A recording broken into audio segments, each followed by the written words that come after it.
ಜಮೀನು ವಿವಾದದ ವಿಚಾರದಲ್ಲಿ ಸ್ನೇಹಿತನಿಗೆ ಬೆಂಬಲ ನೀಡಿದ್ದಾನೆಂದು ಆರೋಪಿಸಿ ಕೋಲಾರ ಜಿಲ್ಲೆಯ ಶ್ರೀನಿವಾಸಪುರ ತಾಲೂಕಿನ ನಾರಮಾಕಲಪಲ್ಲಿ ಗ್ರಾಮದ ವೆಂಕಟರಾಮರೆಡ್ಡಿ ಅನ್ನೋರ ಮೇಲೆ ಸುಮಾರು 4 ಜನರ ಗುಂಪಿನಿಂದ ಮೇ 30ರ ರಾತ್ರಿ 7 ಗಂಟೆ ಸಂದರ್ಭದಲ್ಲಿ ಒಬ್ಬಂಟಿಯಾಗಿ ದ್ವಿಚಕ್ರ ವಾಹನದಲ್ಲಿ ಬರೋದನ್ನು ಕಂಡು 2 ದ್ವಿಚಕ್ರ ವಾಹನಗಳಲ್ಲಿ ಬಂದು ನನ್ನನ್ನು ಅಡ್ಡ ನಿಲ್ಲಿಸಿ ಶಿವಾರೆಡ್ಡಿ, ಮಂಜುನಾಥ್, ವೆಂಕಟರಮಣರೆಡ್ಡಿ, ಪ್ರಕಾಶ್ ನನ್ನ ಮೇಲೆ ಹಲ್ಲೆ ಮಾಡಿದ್ದಾರೆ. ರಸ್ತೆಯಲ್ಲಿ ಬೇರೆ ದ್ವಿಚಕ್ರ ವಾಹನಗಳು ಬಂದಂತ ಸಂದರ್ಭದಲ್ಲಿ ನನ್ನನ್ನು ಬಿಟ್ಟು ಪರಾರಿಯಾದ್ರು.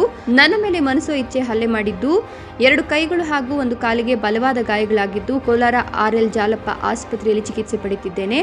ಘಟನೆ ಕುರಿತು ಶ್ರೀನಿವಾಸಪುರ ಪೊಲೀಸ್ ಠಾಣೆಗೆ ದೂರು ನೀಡಲಾಗಿದ್ದು IPC ಸೆಕ್ಷನ್ 307ರ ಅಡಿಯಲ್ಲಿ ಕೊಲೆಯತ್ನ ಪ್ರಕರಣ ದಾಖಲಾಗಿದ್ರೂ ಸಹ ಇದುವರೆಗೂ ಆರೋಪಿಗಳನ್ನು ಬಂಧಿಸಿಲ್ಲ. ಕೂಡಲೇ ಆರೋಪಿಗಳನ್ನು ಬಂಧಿಸಿ ಕಾನೂನು ರೀತಿಯ ಕ್ರಮ ಜರುಗಿಸಬೇಕು ಅಂತ ಹಲ್ಲೆಗೊಳಗಾದ ವೆಂಕಟರಾಮರೆಡ್ಡಿ ಮನವಿಯನ್ನ ಮಾಡಿದ್ದಾರೆ. ನನ್ನ ಹೆಸರು Venkatarama Reddy, son of Venkatareddy, ನಾರಮಾಕಲಹಳ್ಳಿ, Ronur panchayat, Srinivaspur taluk. Ronur panchayat, Srinivaspur taluk.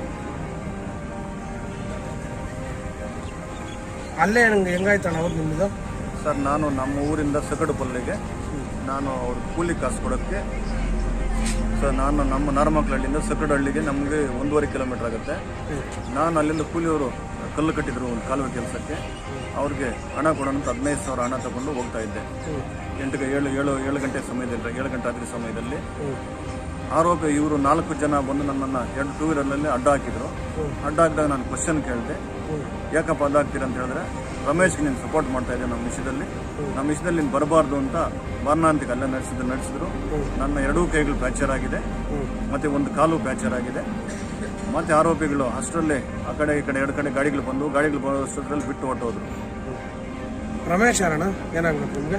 Ramesh friend ಆಗಬೇಕು. ಫ್ರೆಂಡ್ ಆಗಬೇಕು. ಆರೋಪಿಗಳು ಯಾರು?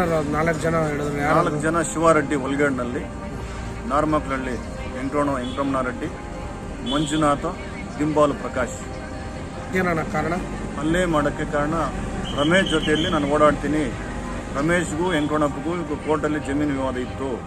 ಅದರಲ್ಲಿ ನಾನು ರಮೇಶ್ಗೆ ಜಮೀನು ವಿವಾದದಲ್ಲಿ ಕೋರ್ಟಲ್ಲಿ ಲಾಯರ್ ಹತ್ರ ಸಪೋರ್ಟ್ ಮಾಡಿಸಿದ್ದೀನಿ, ಲಾಯರ್ ಮಾತಾಡ್ಕೊಂಡಿದ್ದೀನಿ. ಅದರಲ್ಲಿ ರಮೇಶ್ ಪರವಾಗಿ ಡಿಗ್ರಿ ಆಯಿತು. ರಮೇಶ್ ಪರವಾಗಿ ಡಿಗ್ರಿ ಆದಾಗ ನಾವು ಅದೇ ಡಿಗ್ರಿಯನ್ನು ಎತ್ಕೊಂಡಾಗ ಶ್ರೀನಿವಾಸಪುರ ಪೊಲೀಸ್ ಠಾಣೆಯಲ್ಲಿ ಇನ್ಸ್ಪೆಕ್ಟರ್ ಕೈ ಕೊಟ್ಟರು. ಅವರು ನಿಮಗೆ 3ನೇ ಒಂದು ದಿವಸ ಕೋರ್ಟಲ್ಲಿ ಆಗಿದೆ, ರಮೇಶ್ ನಿಮ್ಮ ಕೈ ಕಿತ್ಕೋಬೋದು ಅಂತ NCR ಮಾಡಿಕೊಟ್ಟು ರಮೇಶ್ ಮಾರನೇ ದಿವಸ 3ನೇ ಒಂದು ದಿವಸ ಕಾಯ್ಕಿದ್ದ.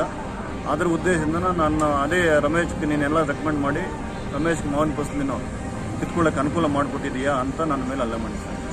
ಬಂಧಿಸಿಲ್ಲ ಸರ್, ಇನ್ನು ಆರೋಪಿಗಳು ಬಂಧಿಸಿಲ್ಲ.